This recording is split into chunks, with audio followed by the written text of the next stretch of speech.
Hello everyone, welcome back to my channel. I hope you are doing great today. Now, in our last lesson, we looked at the group functions. And under the group function, we looked at how to get the average salary, the maximum salary, the minimum salary, and then the sum of the entire salary column. Now, in today's video, we're going to take it a step higher. We're going to introduce a clause that will help us calculate individual department salary column. Okay, now let's start by executing this query. Okay, let me just type this simple query. Select all from employees. Okay, let's start from here.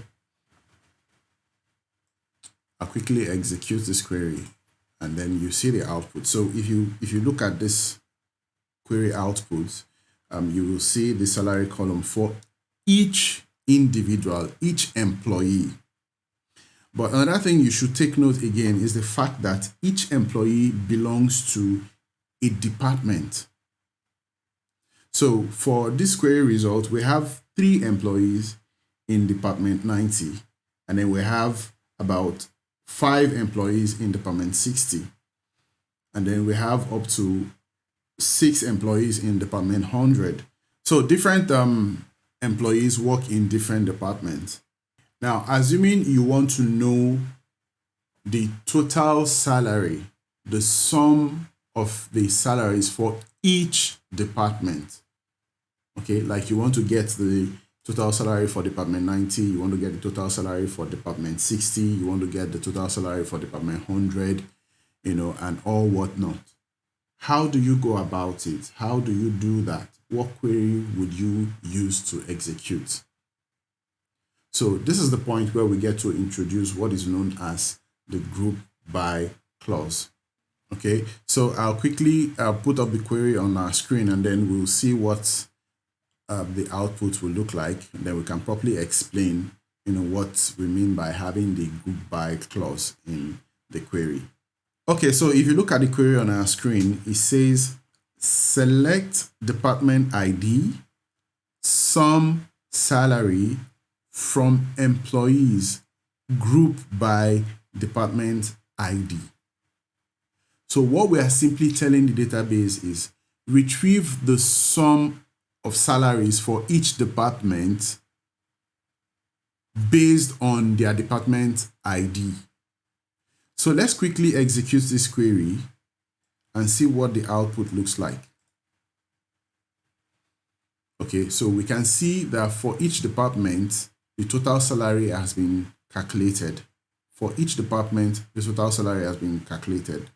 For example, department ID 50 has the total salary 156,400. Now, there is a simple rule to using the group by clause.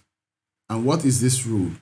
Whatever column that appears in the select statement must appear after the group by clause.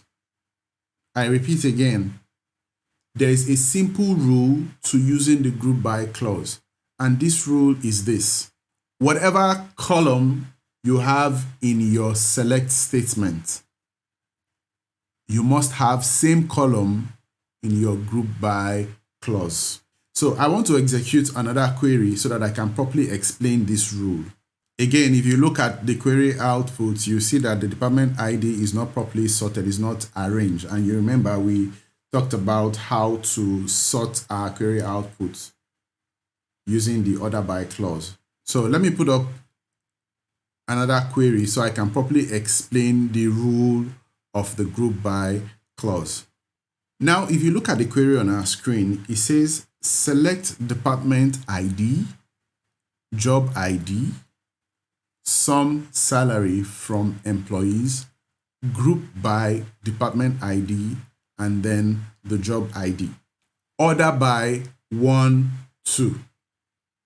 We've talked about the order by clause. You can check my previous video in this channel so you get to understand how we got to this point, order by 1, 2. Okay, so if I execute this query, you will see that we have the department ID arranged, and then we also have the job ID arranged, and then we have the total salary for each department. But then we're talking about the rule of the group by clause. So assuming I take out the job ID column, let's assume I take out the job ID column, and then let me execute this query again. You will observe that I will receive an error. You can see we have an error, ORA 00979, not a group by expression. Why did we face this error?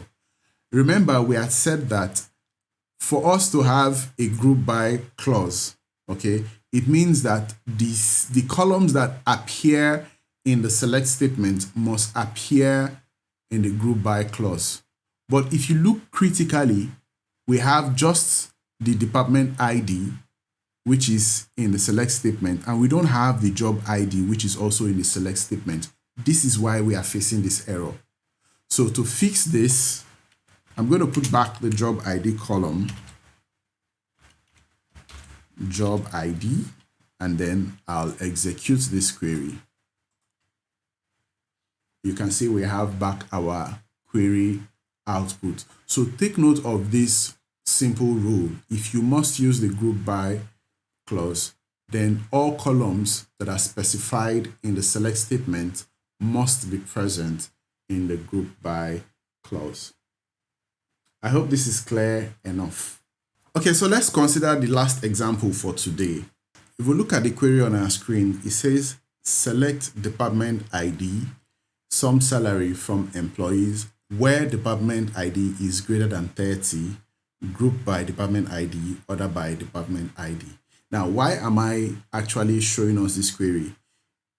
The reason why I'm showing us this query is to make us understand the order in which these clauses must appear. Now, if you are using all of these clauses together, you have to take note of the order in which they should appear and follow it strictly. You have your select, you have your from, you have your where clause, okay, which is a condition, and then you have your group by, and then your order by should be the last. I'll take it again. In your select statement, you have your select, you have your from, and then if you have a where condition, the where condition should come up, and then followed by the group by clause, and the order by clause should be the last in the sequence. So if you want to use all of these clauses at once in your query, if you have any reason to use all of these clauses in your query, you should follow this sequence.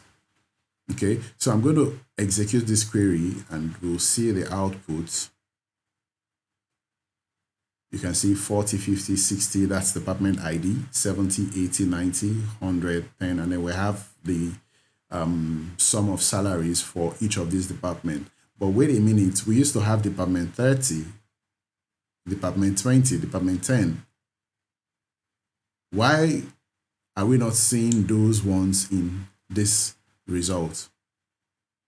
Very simple. We used a where condition. Okay, if you look at the condition, it says where department ID is greater than 30. So anything between department 10 and department 30 will not be displayed here.